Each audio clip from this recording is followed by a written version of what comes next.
안녕하십니까. 성장 로드맵, 저는 사회를 맡은 박지호입니다. 안녕하세요. 저는 작가 한지훈입니다. 안녕하십니까, 작가님. 한 주 동안 잘 지내셨습니까? 아유, 잘 지냈습니다. 지호 씨는 어떻게? 저는 작가님 생각을 하루 종일 하면서 지냈습니다. 빈말이라도 아주 듣기 좋네요. 네. 그래서 오늘 주제가 네. 생각을 없애는 법이라고요. 네네. 그럼 저는 작가님 생각을 좀 없애야 될까요? 생각이라는 것에 대한 정의를 한번 내려보죠. 네. 생각이라는 것은 뭐 깊은 의미의 어떤 연구 과제를 통해서 사색이라는 것도 있을 수 있고, 네. 또 논리적인 생각을 통해서 추론을 할 수도 있는 거예요. 근데 여기서 네. 문제가 되는 생각들이라는 것은 소위 말해서 잡념이죠. 잡념. 그리고 소위 말해서 네. 잡념은 또 다른 잡념을 불러일으키고, 네. 그것이 있지도 않지만 가상의 현실 세계를 만들어서 나를 괴롭히는 거죠. 네, 맞습니다. 그럼 이게 무슨 소리냐면, 우리가 어떤 현실에 처했을 때 이게 괴롭다, 라고 느끼는 거. 나 살기 싫어. 걱정이 많아. 라고 말하는 것은 현재의 문제가 아니라 미래에 대한 걱정을 미리 하는 거죠. 네. 그러면 결과적으로는 사람은 이렇게 정의 내릴 수 있어요. 생각이 많아지면 죽는다. 이렇게 볼 수 있어요. 네. 생각이 많아지면 죽게 돼요. 그러니까 뭐 육체적으로 죽는 거는 그것이 아니라 정신적으로 죽는 게 매우 힘들어요. 그러니까 정신적으로 굉장히 피폐하고 우울한 상태로 갈 수 있다. 네. 생각이 많아지면. 그래서 어떻게 하면 생각을 없앨 것인가? 생각을 없앤다는 것은 우리가 현실의 것을 있는 그대로 받아들이는 연습이 필요해요. 그렇죠? 네. 그러면은 어떻게 돼요? 멘탈이 강해야 되겠죠. 네. 근데 예를 들어서 뭐 SNS에서 말 한마디 혹은 여러 가지 우리가 살아가는 생활 속에서 자꾸 소설을 쓰게 된다는 거죠. 말 한마디에 상처받고 어떤 상황에 대해서 여기까지가 사실인데 여기서 덧붙여서 추론을 해서 또 생각을 하니까 그 생각이 생각을 꼬리를 물면서 나는 괴로움 속에서 계속적으로 살아가게 된다. 그러니까 결론을 말하자면 생각을 없애면 네. 행복 지수는 올라간다. 쉬울까요? 쉽지 않을 것 같습니다. 그렇죠. 그러면은 어떻게 생각을 없앨 수 있을까가 뭐 굉장히 많은 연구 논문도 있고 또 심리학에서는 아주 중요하게 다루는 부분이기도 해요. 생각을 없애는 법에 대해서. 네. 자, 그러면 제가 오늘 제시할 방법은 이렇게 한번 생각해 보죠. 규율을 지키는 삶. 규율. 이게 규율이라고 그러면 뭐 나는 이걸 반드시 해야 돼라고 생각한다면 그건 사실 규율이 아니라 자기 통제, 자기 억제라는 거죠. 규율이라는 것은 원칙대로 내가 정해진 대로 삶을 살아가는 루틴을 만들어 놓는 게 규율이에요. 운동을 한다는 것은 좋은 건 다 알아요. 그죠? 네. 운동을 하면 좋잖아요. 기분도 좋아지고 머리도 맑아지고. 네. 그죠? 운동을 자기 통제로 억지로 체육관 1년치 끊어놓는다고 해도 몸이 안 따라줘요. 그건 자기 통제예요. 반드시 해야 돼요. 뭐 어떤 사람은 뭐 그 체육복도 다 사놓고 운동복도 다 사놓고 뭐 SNS에 나 내일부터 운동 시작해라고 하지만 그게 작심삼일로 끝나는 경우가 많잖아요. 네.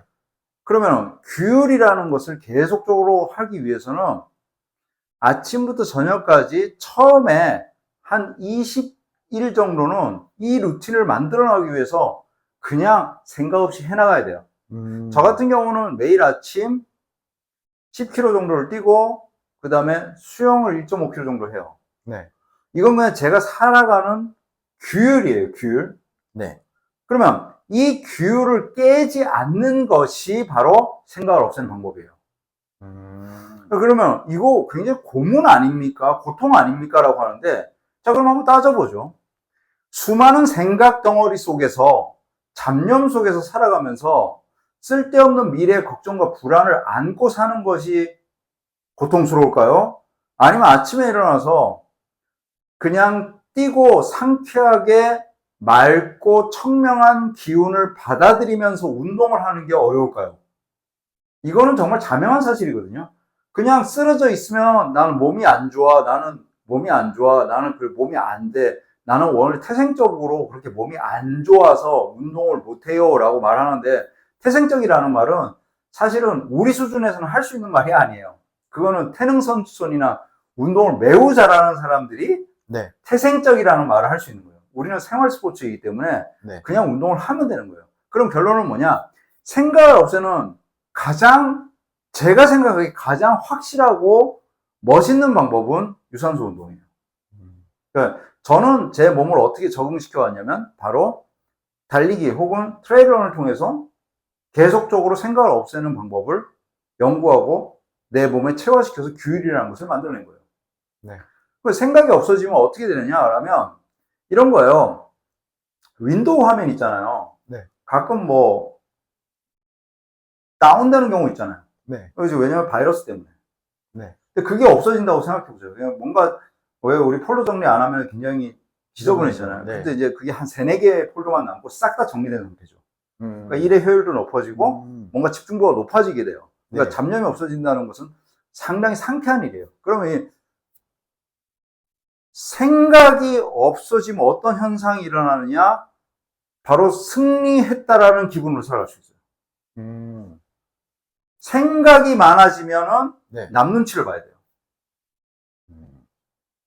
이건 자명한 사실이에요. 생각이 많아졌다는 것은 내가 지금 몸이 허약해졌다는 증거예요. 왜? 몸이 허약해지면 생각이 많아져요. 그만큼에. 뇌는 움직여야 되는데 내가 움직이지 않으면 우리 뇌는 생각으로 가득 차요. 잡념. 그래서 제가 쓴 책에서는 그리고 수많은 심리학자들은 이거를 불완전한 상태 혹은 무질서한 상태라고 해서 엔트로피 상태다라고 얘기를 하죠. 네. 규정한단 말이에요. 엔트로피 상태에서는 모든 심리적 엔트로피 상태가 높아져 있는 상태이기 때문에 어떤 것을 해도 생각이 많은 상태에서는 성취할 수 있는 확률보다는 실패할 확률이 높아요. 그렇기 때문에 여기서는 뭐를 찾을까요? 드디어 자극적인 것을 찾게 되죠. 그래서 나한테는 예쁜 여자친구가 없어요. 나한테는 좋은 집이 없어요. 저는 왜 이렇게 인생에 꼬여 있을까요? 저는 너무 힘든 삶을 살아왔던 것 같아요. 라고 하는데 그것은 자기 삶에 있어서 유산소 운동이라는 것이 빠져있는 상태다. 이렇게 판단 내려보시면 정확할 것 같아요. 왜냐?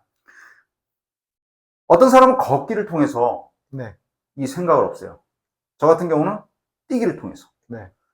근데 그것이 예를 들어서 한 하루에 짧게는 한 10분 정도 하면 되냐? 안 되더라고요, 저는. 그리고 수많은 책들을 읽어봐도 사실, 어느 정도를 수련해야 되느냐라는 것은 저는 대략적으로 하루에 50분 이상은 투자를 해야 된다고 봐요. 처음에 자기 생각을 제어하기 위해서는. 불교에서는 이걸 108배를 하거나, 네. 또, 벽을 보고 하는 수련도 있고, 여러 가지 수련 방법이 있어요.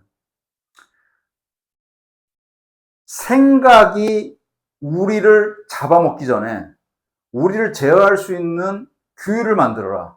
그 규율이라는 것은 바로 다름 아닌 운동의 루틴인데 그 운동의 루틴에는 유산소라는 것이 있다. 유산소를 하면 할수록 우리의 뇌는 정리될 것이고 그리고 그 과정을 통해서 안정이라는 생각을 찾게 될 것이고 더 이상 뇌는 결핍이라는 것이 아니라 충만이라는 것으로 우리에게 보답할 것이다. 결론을 말씀드리면 이렇습니다. 고통 속에서, 생각 속에서, 그 생각의 끊임없는 생각 속에서 결핍과 쾌락, 쾌락과 결핍, 결핍과 쾌락, 그리고 현타, 이 3가지 구조를 왔다 갔다 할 것이냐, 아니면 결심, 규율, 자기 루틴의 계속적인 완성, 이 과정을 통할 것이냐라는 것은 여러분들의 선택의 몫이에요. 근데 저는 이 과정을 하나의 자기 성장의 거대한 메커니즘 속으로 들어가는 가장 긍정적인 방법이다라고 생각합니다. 마무리할게요. 생각을 없애면 행복지수는 올라간다. 그리고 그 생각을 없애기 위해서는 하루 50분 정도의 유산소 운동을 지속하라. 유산소라는 것은 되도록이면 자연과 함께 할 수 있는 걷기, 달리기, 기타 등등 자기 체력에 맞는 유산소 운동을 해나가시면 아주 자기 생각을 없애는 굉장히 멋있는 방법이 될 것이고 어떤 거대한 일을 하기 전에 우선 생각부터 정리해야 결핍 속에서 어떤 일을 하면 그건 지고 들어가는 거예요. 그리고 결핍 속에서 찾을 수 있는 것은 쾌락적인 것밖에 없어요. 근데 그 쾌락이라는 것은 결국은 자기 손에 완전히 들어왔을 때는 허무와 권태로 이어진다는 거 틀림없이 기억하시기 바랍니다. 오늘 말씀 너무 잘 들었습니다. 음흠. 제가 말씀 들으면서 좀 궁금한 점들이 좀 음흠. 떠올랐는데, 음흠. 우선 유산소 운동을 하면은 확실히 머리가 좀 맑아지고 그런 건 반드시 있는 것 같아요. 네네. 근데, 예를 들면, 뭐, 악기를 연주한다던가, 음흠. 독서를 한다던가, 네. 이렇게 좀, 아니면 그림을 그린다던가, 네. 이런 다른 활동들에 대해서 혹시 어떻게 생각하는지 궁금합니다. 안 되더라고요. 네. 그게, 됩니다. 되면은 참 좋겠는데, 네네네. 그게 어느 정도까지는 채워질 수 있어도, 그러니까, 유산소라는 베이스가 형성되어 있는 상태에서 네. 뭔가 해야 되는데, 최근에 런닝 박물관에 이런 말이 써 있더라고요. 새는 날고, 물고기는 헤엄치고, 인간은 달린다. 명언이죠. 우리의 DNA 속에는 어쩔 수 없이 달려야 되는 거예요. 달려야 정상적인 상태로 갈 수밖에 없는 거예요. 그 상태에서 악기를 다루거나 독서를 하거나, 근데 독서 베이스에서 다른 것을 한다. 일단 유산소라는 루틴을 정해놓고 그 다음에 무언가를 했을 때 생각은 정리될 것이고 그 효율 또한 극대로 높아질 것입니다. 그러면 한 가지만 더 여쭤봐도 네네. 돼요? 그럼 그 유산소 운동을 할 때 이게 개인적으로 혼자 뛰는 것도 있고 단체로 다 같이 뛰는 거 있잖아요. 네. 그럼 이 두 가지는 동일할까요? 저는 이렇게 생각합니다. 인간이 태어나서 처음으로 혼자 살지 않았어요, 인간은. 네. 혼자 살면은 죽었어요, 다들. 혼자 살았던. 그래서 부족을 형성하고 같이 사냥을 나갔거든요. 네. 그래서 우리는 함께 뛸 때 강해져요. 그래서 저는 함께 무언가를 해라 라고 말하고 싶어요. 지치면은 더 이상 못 뛰게 되거든요. 네. 혼자 뛰면. 네. 그렇지만 무리로 뛰면 지치면 동료가 있기 때문에 함께 완성할 수 있어요. 그래서 저는 함께 뛰는 것이 좋을 것이다 이렇게 생각합니다. 말씀 잘 들었습니다. 작가님, 오늘 저녁에 저랑 함께 뛰시겠습니까? 저는 언제나 지원님과 함께 합니다. 영광입니다. 오늘도 들어주셔서 감사합니다. 감사합니다.